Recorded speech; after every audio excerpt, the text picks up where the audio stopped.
ओम काली। सभी हिंदू धर्म प्रेमी भाइयों बहनों को मेरा हृदयपूर्वक ओम काली। गांधी के मामले में अपशब्द बोलने के लिए मुझ पर FIR दर्ज हुई। मुझे उसका कोई पश्चाताप नहीं है। गांधी ने किया क्या है हिंदुओं के लिए? विश्वासघात किया है देश का।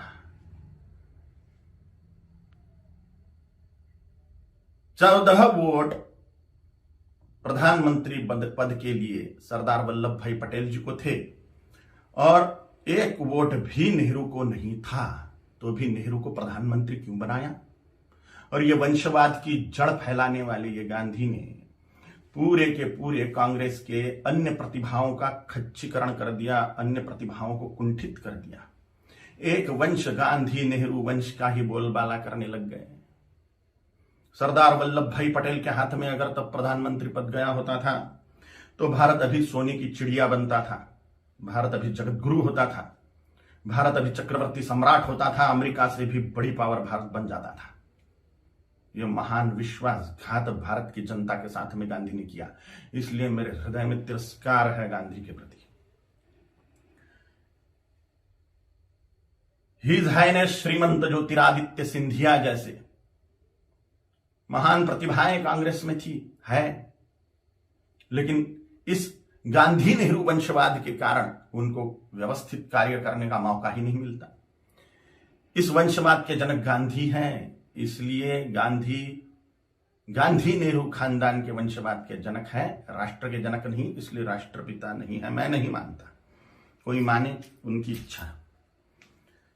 दे दी हमें आजादी, बिना खड़क बिना ढाल, साबरमती के संत तूने कर दिया कमाल। ये गाना लिखने वाले को 100 जूते मारने चाहिए। भगत सिंह, सुखदेव, राजगुरु, चंद्रशेखर आजाद, सुभाष चंद्र बोस, इन लोगों ने जो त्याग बलिदान किए, फांसी पर लटक गए ये लोग, इन्होंने कुछ नहीं किया देश की आजादी के लिए, ऐसा इनका बोलना है ये गाना रचने वाले का। इतने सारे महान क्रांतिकारी, स्वतंत्रता सेनानी जिनको फांसी दी गई, उसमें 80% सिख लोग हैं, 20% अन्य क्रांतिकारी हैं। इन क्रांतिकारियों ने जो अपना त्याग बलिदान किया वह व्यर्थ मान लिया ये गाना रचने वाले ने, सारा का सारा श्रेय गांधी को दे दिया। एक लाठी खाई गांधी ने कभी? ये फांसी के फंदे पर झूल गए ये नौजवान, लेकिन इनको कोई श्रेय नहीं।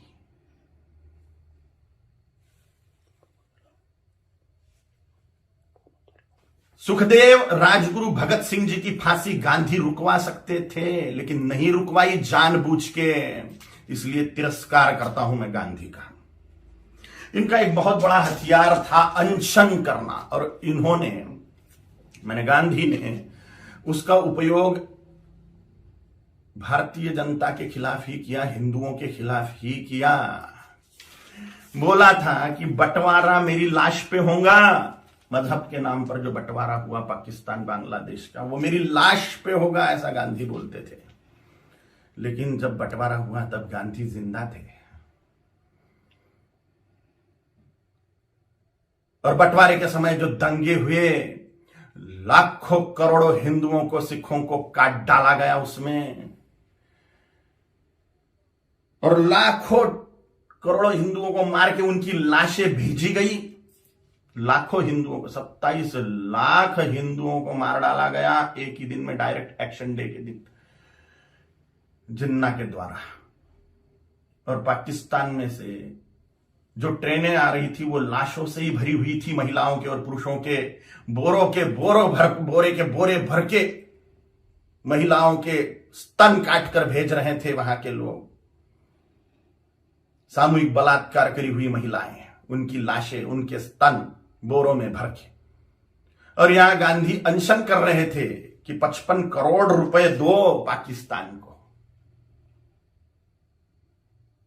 जब सिख लोगों ने दंगे से पीड़ित होकर कड़कड़ाती ठंड में मस्जिदों का आश्रय लिया, तो उसके लिए अनशन पे बैठ गए गांधी कि इनको मस्जिदों से बाहर निकालो, मुसलमानों को मस्जिदें सौंप दो।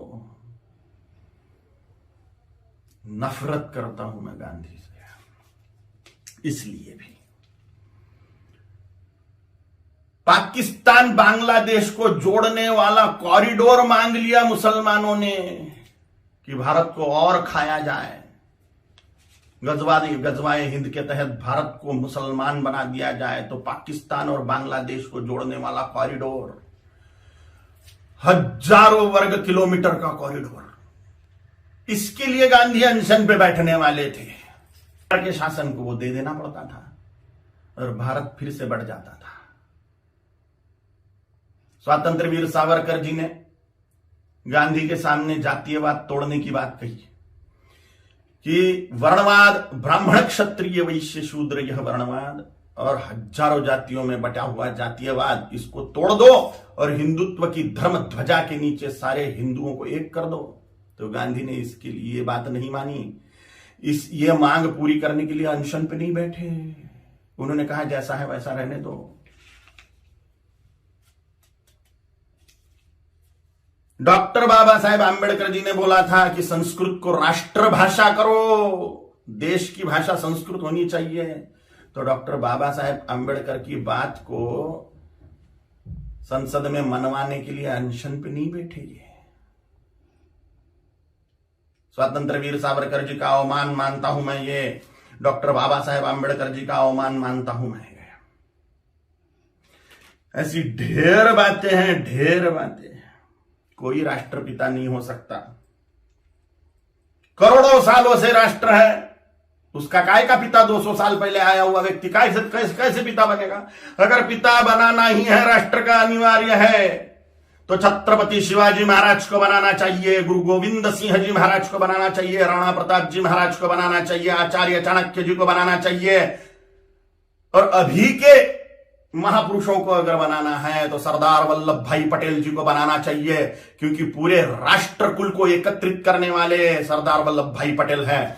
छोटी छोटी रियासतों के टुकड़ों को एकत्रित करते हुए पूरे राष्ट्र को एक सूत्र में बांधने वाले सरदार वल्लभ भाई पटेल हैं, जिन्होंने राष्ट्र में जो टुकड़े टुकड़े थे उनको एकत्रित किया। राष्ट्र कुल को एकत्रित जिस व्यक्ति ने किया उसको ही राष्ट्रपिता का सम्मान मिलना चाहिए, ना कि हिंदुओं से पार्शियलिटी करने वाले गांधी को।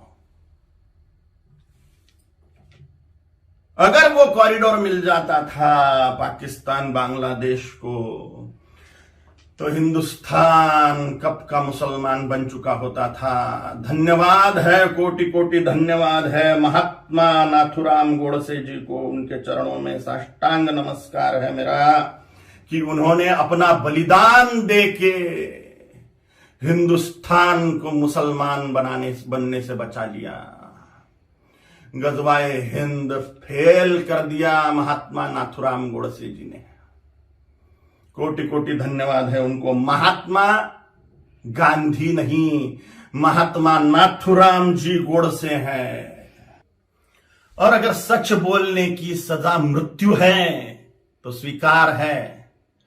छत्रपति शिवाजी महाराज जी ने, छत्रपति संभाजी महाराज जी ने, गुरु गोविंद सिंह जी महाराज जी ने, राणा प्रताप जी महाराज जी ने अपने पूरे कुल का बलिदान कर दिया हिंदुत्व बचाने के लिए। तो मेरे जैसे तुच्छ जंतुओं का जी के फायदा भी क्या है? अगर धर्म के लिए हम बलिदान नहीं हो सकते तो मर जाए मेरे जैसे करोड़ों कालीचरण हिंदुत्व को बचाने के लिए, धर्म को बचाने के लिए, सनातन हिंदू धर्म की रक्षा के लिए तैयार है हम मृत्यु दंड को पाने के लिए। ओम काली।